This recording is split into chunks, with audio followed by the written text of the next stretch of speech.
Ever wonder why some gardens bounce back stronger every season, while others seem stuck in a rut?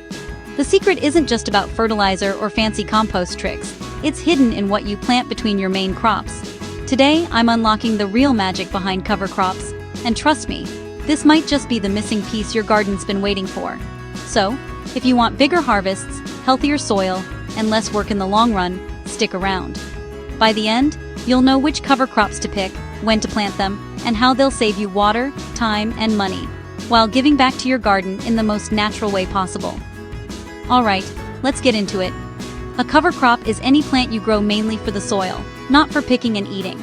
It's like giving your garden a cozy blanket, protecting and feeding it when your veggies are done for the season. What do these plants actually do? 3 big things. First, they shield your soil.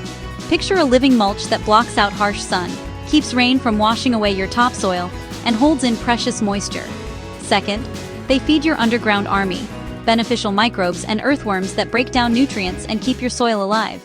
When you mow or turn in these cover crops, all that green goodness becomes extra food for your next round of veggies. Legumes like clover and vetch are famous for grabbing nitrogen straight from the air and storing it in your soil. That means you can skip a lot of the fertilizer, and your plants will still thrive.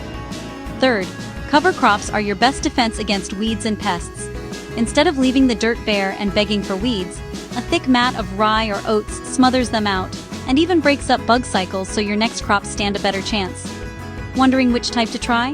Here's the cheat sheet. Legumes. Think crimson clover or field peas, fix nitrogen.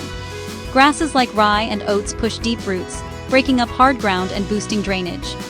Brassicas, radish or mustard, dig even deeper, busting up tough soil and pulling up leftover nutrients.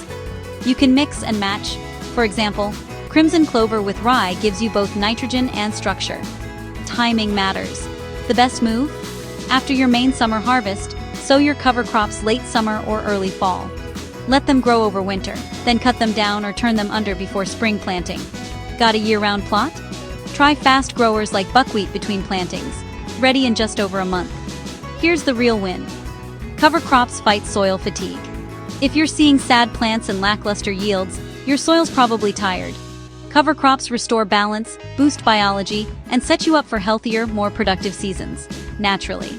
So if you're battling compacted ground, depleted nutrients, or patchy harvests, give cover crops a shot. Start with one this year, and watch your garden come alive next season.